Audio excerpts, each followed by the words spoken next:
Hey, everybody. Andrew Zarian here for Catalyst Wrestling. We're live in the Matman Studios. I'm joined by a great co-host here, Nick Hausman from Wrestling Inc. Nick is the managing editor of WrestlingInc.com. Nick, how are you doing?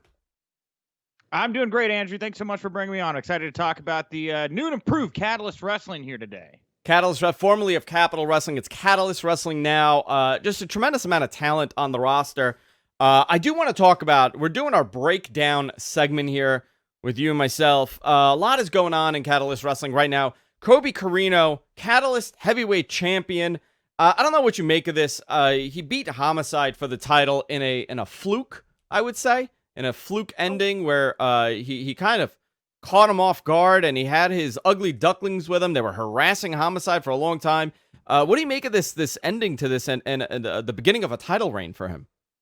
You know, I thought it was a very fitting start for Colby there. You know, this is a story about a kid who lost everything, right? Or I should say a man who lost everything, right? He had lost the respect of H.C. Loke, Jimmy Rave, and now he had to claw his way back, earn their respect. Of course, he is flocked there, as it will, by his ugly ducklings, which I think is appropriate. I mean, you're dealing with a guy in Homicide who has traditionally rolled in packs, you know, I think even back to LAX, and you got to be ready for him to come at you with anything. I think Colby Corino, he's obviously showed that he's a smart guy who knows how to be prepared for a fight. He came into that thing and he played Homicide at his own game. You know, right now, Colby Corino is the champion because he decided to outsmart Homicide there. And I think having some friends around you right now, and to be fair, his friends extend beyond just, you know, H.C. Loke and the Ugly Ducklings there. He's a fan favorite. The fans have really started to embrace Colby Corino and have come around Colby Corino. So I don't see that there as a fluke. I see that as a master chess move there, a stroke of genius on his part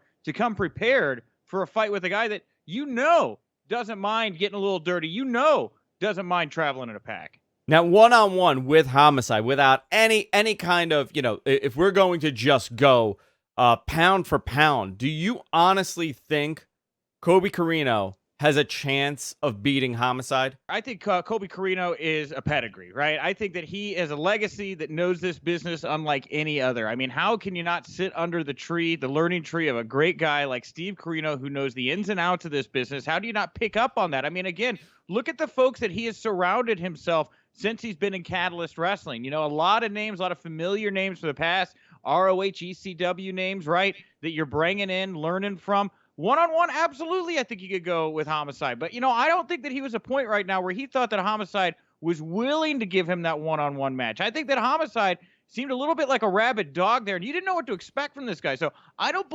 blame Colby Corino for showing up and doing what he did to get the job done. If he was going to prepare for what he knew was going to be a one-on-one encounter with Homicide, well, absolutely, I think he'd be ready for that fight, and I think he could defend that title, the Catalyst Championship. Now, Homicide, longtime veteran of the rings. Colby, you know, like you said, he has a pedigree, comes from a great lineage of talented wrestler, but he's still a young man. He's still up and coming. Catalyst Wrestling is a hotbed for young, up and coming talent that you may have seen in other places, but they end up at Catalyst Wrestling because of the quality of the product and what we are able to produce and what we're able to do. Who are some other names, other than, obviously, Colby Corino right now, Catalyst heavyweight champion? Other than Colby, what are some other names that pop up to you? For me, it's Casey Navarro. Young, cocky, unbelievable athlete. He has titles in other organizations around the country and around the world. This is the guy that shines for me. Who shines for you in Catalyst Wrestling right now? Man, ever since I saw him get brought out there by Mr. Entertainment to confront Johnny Ramirez, Carter Mason, you know, I didn't know a lot about this guy, and just at a quick glance, I felt like I had to go down the rabbit hole and figure out more of what he's been up to. You know, out of Smash Wrestling, trained by Johnny Devine. This kid's got the look, he's got the strength, he's got the speed, he's got the technical ability in the ring to be a real player. Now, I know he came up short there at his debut, but I'm telling you, I want you to keep an eye on Carter Mason because I feel like that guy right there, there's a lot of raw potential, and he carries himself like a king. And when you envision yourself as a top dog, honestly, you know, you have a better chance of becoming that top dog. And that's what I saw with Carter Mason in that debut. Great pick. Carter Mason, a tremendous pick. Huge light in the company, and he's going to have an unbelievable career moving forward. Now, there are a lot of key moments in Catalyst Wrestling. Obviously, over the last 159 episodes, we're approaching 156 right now. Tremendous moments. Many I've been there for, some I haven't. One that I wasn't there for is the Nashville show. Do you see this incarnation of this company and the evolution of this company having those big moments like going to Nashville and touring and having these major stars? Like, obviously, Homicide is a great name. And stars, I mean, tremendous names have come through this company. Where do you see it headed, in your opinion, when you're looking at, a year from now?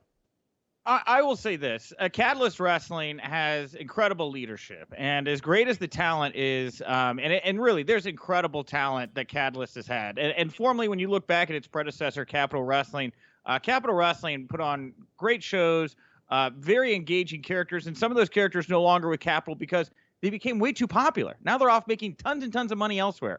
I have no doubt that Catalyst Wrestling a year from now will be a even bigger money player in the world of pro wrestling. I already know, again, like we said, the talent you see on screen has, of course, some of it scattered to other notable places. But, the people that help Catalyst Wrestling day to day make the product what it is, those people are also making moves. And it's really just a perfect stew of ingredients that you've got right now with Catalyst Wrestling.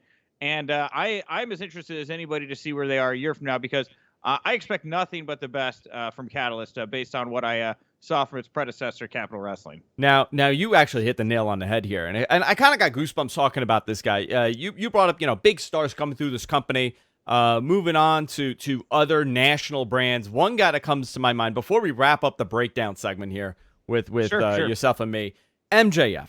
This guy, he debuted in 2017. The way he was able to get management to see the light, him shining in the Northeast. What a talent he is. Plainview's own MJF. This guy's become one of the biggest stars in the industry. We're going to go to a video of him and Anthony Gangone, his debut match in Catalyst Wrestling. Cut my music. Ladies and gentlemen, just in case you're deaf, dumb, blind, stupid, or by the looks of it, poor, my name is Maxwell Jacob Friedman. I weigh 215 pounds. I am from Plainview, Long Island, and I would like to get this show on the road because, quite frankly, I don't give a damn about any of your people's entertainment. All I care about is winning and getting the hell out of this trash hole that is Hoboken, New Jersey. Wow. Please announce my opponent, you scrawny, stupid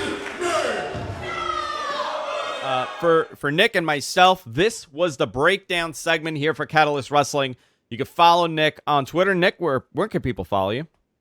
I'm at House Rebel, Haus Rebel, over on Twitter, and you can follow me Monday through Friday. My podcast, The Wrestling Inc. Daily. We do a daily news breakdown, and we talk to a different individual from the world of pro wrestling Monday through Friday, 5 interviews a week on top of all that punditry. So go find us on iTunes. And Andrew, hey, thank you so much, and thank you to Catalyst Wrestling. I'm very humbled and happy to get to be part of this debut episode here today. Absolutely. And you can follow me at Andrew Zarian. Of course, Matt Men Podcast every week. You can follow us on the GFK Network.